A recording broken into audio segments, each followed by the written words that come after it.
Olá, tudo bem? Nós vamos falar um pouco sobre as ditaduras na América Latina. Durante 21 anos que estiveram no poder, os militares brasileiros não usaram apenas da censura para preservar a sua imagem, construíram também uma imagem positiva de governo em vídeos, filmes, jornais, revistas e até em alguns álbuns de figurinhas. Na segunda metade do século XX, vários países sul-americanos viveram sob regimes ditatoriais e nestes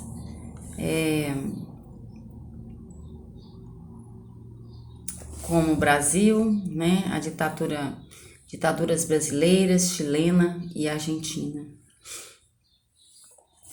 Dizendo ser necessário livrar o país da ameaça comunista e restabelecer a hierarquia e a ordem, um grupo formado por civis e militares derrubou o presidente João Goulart entre março e abril de 64 e colocou no poder o general Humberto de Alencar Castelo Branco. Tinha início, assim, o regime militar, que foi de 1964 a 1985.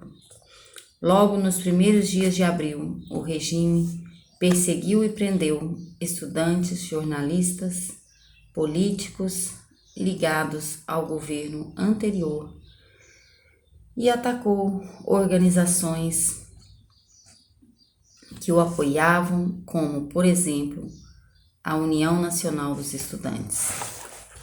Ao mesmo tempo que fazia uso da violência, os militares procuravam dar uma aparência de legalidade ao novo regime por meio de atos institucionais. Ato institucional é uma medida com força de lei, imposta por um governo, sem que a população ou poder legislativo, judiciário tenham sido consultados. O ato institucional de 9 de abril de 64, mais tarde chamado de AI-1, permitia ao presidente suspender os direitos políticos de qualquer cidadão por 10 anos. Autorizava caçar mandatos parlamentares. Estabelecia que as eleições para presidente da República seriam indiretas. E no dia seguinte, os militares divulgaram a lista dos 100 primeiros cidadãos que tiveram seus direitos políticos suspensos, entre os quais estavam os ex-presidentes Jânio Quadros e João Goulart, o governador de Pernambuco, Miguel Arraes, e o deputado federal Leonel Brizola. Como a parte dos parlamentares, apenas por muitos deles tinham sido cassados. O Congresso Nacional elegeu como presidente o general Castelo Branco. Muitos acreditavam que em pouco tempo ele devolveria o poder aos civis. Mas não foi o que aconteceu. Líderes sindicais e estudantis foram presos, funcionários públicos demitidos, políticos de vários partidos, inclusive da UDN, que apoiou o golpe, foram cassados. Na política externa, Castelo Branco obedeceu à lógica da Guerra Fria, aliou-se aos Estados Unidos e rompeu relações com Cuba. Na área econômica, tomou as seguintes medidas: cortou gastos, aumentou os impostos, contraiu empréstimos dos Estados Unidos, comprimiu os salários dos trabalhadores, eliminou a estabilidade de emprego após 10 anos e criou em seu lugar o Fundo de Garantia por Tempo de Serviço, que era o FGTS. Com o corte nos gastos públicos, o aumento da arrecadação, a inflação caiu, o governo começou a equilibrar as suas contas, mas os sacrifícios impostos à sociedade, principalmente aos assalariados, elevaram a impopularidade de Castelo Branco e influenciaram o resultado das eleições para governador em 65.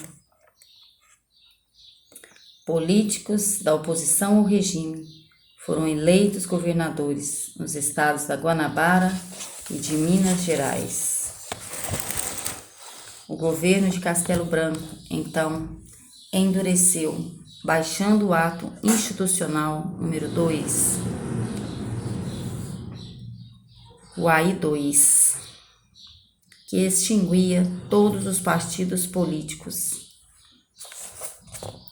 Formaram-se então 2 únicos partidos, a Aliança Renovadora Nacional, o ARENA, para dar apoio ao governo, e o Movimento Democrático Brasileiro, MDB, fazendo oposição.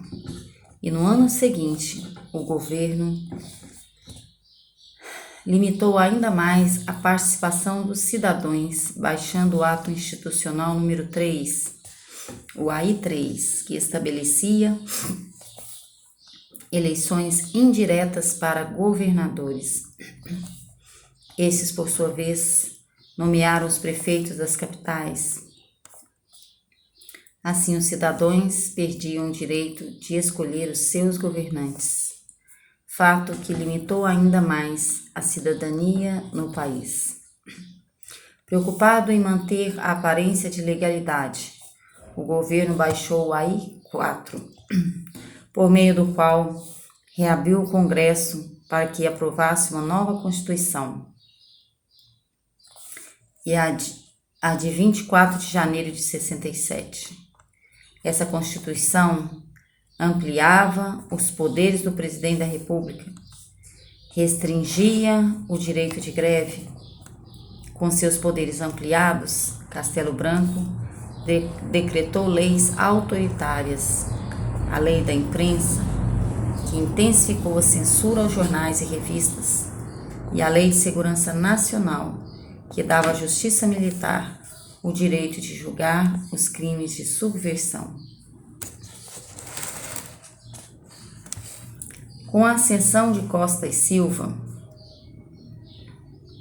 os militares da linha dura assumiram o governo. Todos os militares que lideraram o golpe de 64 eram adeptos da doutrina da segurança nacional e, portanto, contrários ao comunismo.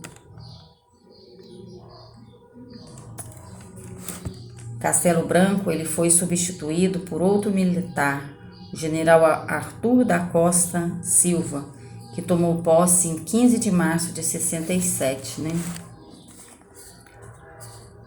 Mas tinham divergências entre si, o que nos permite dividi-los em 2 grupos, os castelistas e a linha dura.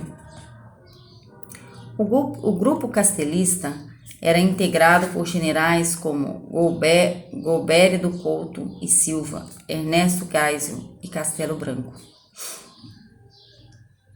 Na oposição a ele estava o grupo da linha dura, considerava os castelistas moderados, defendia a radicalização constante da luta contra o inimigo interno, chamado por ele de subversivo. A linha dura era formada por generais menos teóricos, mais pragmáticos, como Costa e Silva e Garrastazu Médici. Com o aumento da oposição, cresceu também a resistência democrática à ditadura. na qual se destacaram o movimento estudantil, o movimento operário e diversos artistas, intelectuais e uma parte dos políticos. E em 1968 cresceu o movimento estudantil em várias partes do mundo, inclusive no Brasil. E em uma manifestação ocorrida em março do Rio de Janeiro contra a má qualidade da alimentação fornecida aos estudantes no restaurante universitário Calabouço, o paraense Edson Luiz Lima Souto, de 18 anos, foi morto pela polícia, o que provocou uma onda de protestos, e o maior deles foi a passeata dos 100 mil, na qual estudantes, políticos, artistas e trabalhadores saíram às ruas para protestar contra o regime militar. E em outubro de 1968, os estudantes desafiaram o governo mais uma vez, realizando em Ibiúna, no interior de São Paulo, o 30º Congresso da UNE. Mas a polícia invadiu o local e prendeu cerca de 700 estudantes que participavam do congresso. Nesse mesmo ano, o movimento operário também mostrou sua disposição de luta em duas grandes greves por aumento de salários. Uma em Contagem, perto de Belo Horizonte, envolvendo cerca de 15 mil trabalhadores, e outra em Osasco, que também contou com a participação de milhares de trabalhadores.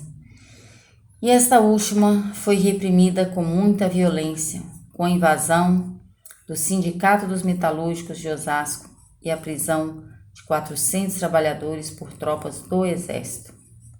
Neste contexto, o deputado do MDB, Márcio Moreira Alves, fez um discurso em 1968, no qual conclamava a população a não ir à parada militar para comemorar o 7 de setembro e pedia às mulheres para não namorarem oficiais que participarem da repressão.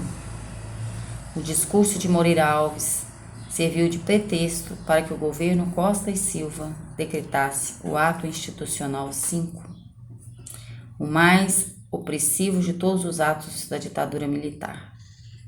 Aí sim, o presidente da República passava a ter o poder de fechar o Congresso Nacional, fazer leis e ordenar intervenção nos estados e municípios, caçar políticos eleitos pelo povo, demitir e transferir e aposentar funcionários públicos, decretar estado de sítio, suspender os direitos de habeas corpus aos acusados de crime contra a segurança nacional. Com base no AI-5, o governo militar fechou o Congresso, cassou o mandado de centenas de políticos, prendeu milhares de pessoas de oposição em todo o país. E nesse clima de grande tensão, Costa e Silva foi vítima de um derrame, de um AVC, acidente vascular cerebral, e afastou-se da presidência. Por lei, devia assumir o vice-presidente, o civil Pedro Aleixo. Mas uma junta militar desrespeitou a Constituição e ocupou o governo do país por quase 2 meses, de agosto a outubro de 1969. Neste período, fez aprovar a Emenda Constitucional de 69, que ampliava os poderes do presidente da República e incorporava à Constituição a pena de morte, pena de banimento e a prisão perpétua em caso de subversão. Em outubro de 69, o Congresso foi reaberto apenas para aprovar a indicação de outro general à presidência da República, Emílio Garrastazu Médici, cujo governo foi mais repressivo da história brasileira. Por meio de seu aparato repressivo, o governo Médici invadiu universidades, perseguiu e prendeu professores, jornalistas, artistas, estudantis, religiosos e militares contrários à ditadura civil-militar que se instalava no país. Aperfeiçoou os órgãos da repressão, como o SNI, Serviço Nacional de Informação, e o DOPS, Delegacias de Ordem Pública e Social, e o DOI-GOD, Departamento de Operação de Informações, Centro de Operações de Defesa Interna. Seus agentes praticavam espancamentos, afogamentos, choques elétricos e outras formas de tortura. Qualquer cidadão suspeito de ser subversivo poderia ser detido, torturado e morto, sem que a família soubesse do seu paradeiro. Com o aumento da repressão, cresceu também a resistência democrática ao regime militar. Por meio de abaixo-assinados, protestos de ruas, oposição parlamentar, jornais, espetáculos teatrais, festivais de música popular brasileira. A luta armada no Brasil não nasceu como resistência ao golpe civil-militar de 64, mas era anterior a ele. Mas durante os governos militares, ela se intensificou. Surgiram várias organizações cujo projeto era implantar o socialismo por meio da guerrilha. Já o projeto do Partido Comunista Brasileiro era outro, para que este partido, a Revolução Socialista, se faria por meio da aliança do operário com a burguesia. Durante a ditadura, os principais representantes da luta armada foram a Ação Libertadora Nacional, liderada por ex-deputado Carlos Marighella, a Vanguarda Popular Revolucionária, liderada pelo ex-capitão Carlos Lamarca, e o Movimento Revolucionário de 8 de outubro.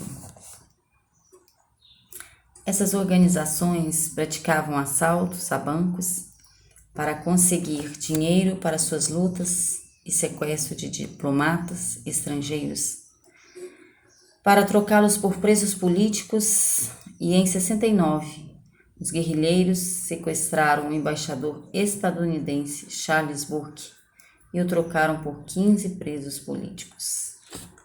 O governo Médici ouviu uma guerra sem tréguas contra as organizações armadas.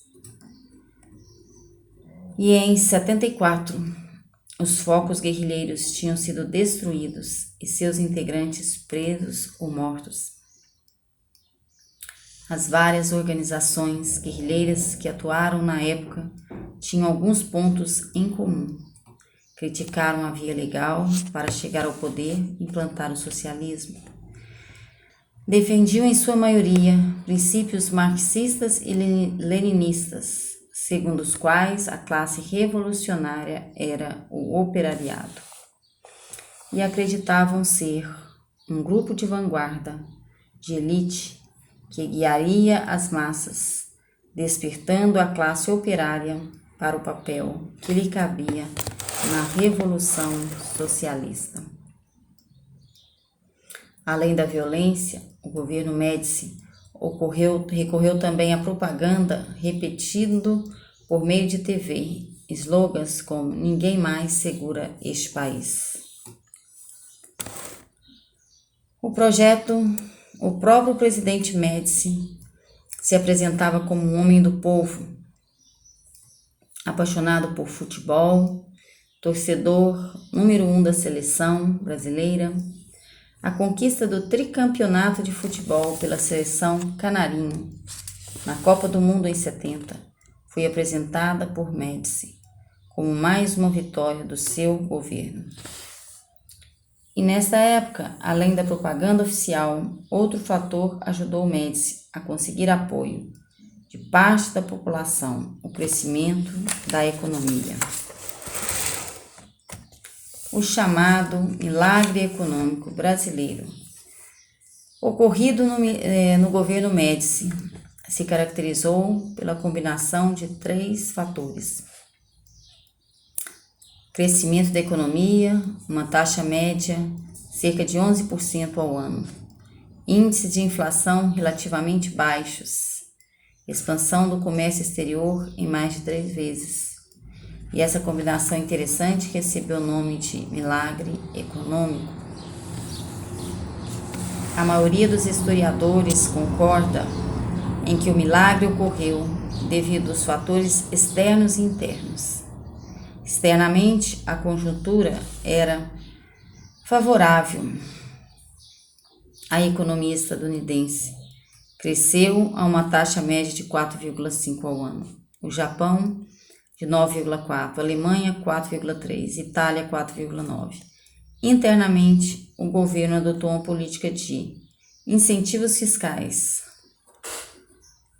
para atrair investidores nacionais e estrangeiros, concedendo-lhes facilidade para atuar no Brasil. Uma política trabalhista que comprimia os salários dos trabalhadores, diminuindo o custo de mão de obra. Além disso, por meio de uma série de ajustes, conseguiu um razoável equilíbrio nas contas públicas. O capital acumulado por esses meios alimentou um extraordinário crescimento da indústria, especialmente a de bens de consumo duráveis, como eletrodomésticos e automóveis. Incentivadas pelo governo e por uma situação externa favorável, as exportações brasileiras também cresceram. O governo aproveitou-se do crescimento da economia para investir na realização de grandes obras, como hidrelétricas de Itaipu e as usinas nucleares e a Ponte Rio-Niterói. E em 73, o último ano do governo Médici, por motivos internos e externos, o milagre econômico começou a dar sinais de esgotamento. Externamente, após a guerra de 1973, entre árabes e israelenses, os países árabes triplicaram o preço do barril de petróleo, o que provocou um forte abalo na economia brasileira, já que cerca de 80% do petróleo que o país consumia era importado. Para pagar o petróleo, o Brasil gastava quase a metade do que ganhava com suas exportações. Internamente, devido aos baixos salários, a maioria da população já não conseguia comprar o que as empresas produziram. Ao mesmo tempo, o PIB começou a declinar e a inflação voltou a crescer. A dívida externa e a diferença entre os mais ricos e pobres aumentaram. Ao final do governo Médici, o Brasil tinha se tornado a 10ª potência capitalista do mundo, mas seus indicadores sociais continuavam ruins. O próprio general Médici reconheceu a desigualdade social existente no país, ao dizer: a economia vai bem, mas o povo ainda vai mal.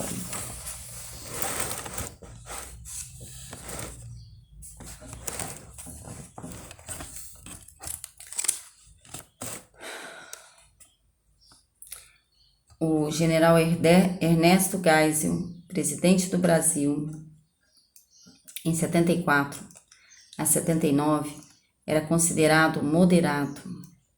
Diferenciava-se, portanto, dos 2 generais de linha dura, e o presidente Geisel mostrou favorável à abertura política. Na visão dele, porém, essa abertura política deveria ser lenta, gradativa e segura, mas para garantir que os militares devolvessem o poder aos civis e voltassem aos quartéis, era necessário controlar a oposição democrática quanto os generais de linha dura. Geisel iniciou o processo de abertura, permitindo a propaganda eleitoral gratuita no rádio, televisão para eleições parlamentares em 74. Ao contrário do que o governo esperava, as eleições daquele ano foram vencidas pelo MDB, partido de oposição. Os militares de linha dura, contrários à abertura, acusaram o MDB de ter ganho aquelas eleições com os votos dos comunistas e iniciaram uma violenta perseguição aos militantes do PCB, Partido Comunista do Brasil. E em setembro de 75, o jornalista Vladimir Herzog, diretor do Jornalismo da TV Cultura, foi chamado a depor em um quartel do Exército, em São Paulo, sobre sua ligação com o Partido Comunista. Ele se dirigiu ao local e no dia seguinte apareceu morto numa cela, enforcado. O comandante do 2º Exército disse que ele cometera suicídio, mas a maioria dos cidadãos não acreditou. A notícia da morte do jornalista indignou a sociedade brasileira. Apesar das reações da sociedade civil, no início de 76, o operário Manuel Fiel Filho foi torturado e morto no mesmo quartel onde Herzog morrera. E o presidente Geisel reagiu demitindo o comandante do 2º Exército, Reginaldo Ávila Melo, nomeando em seu lugar um general de sua confiança.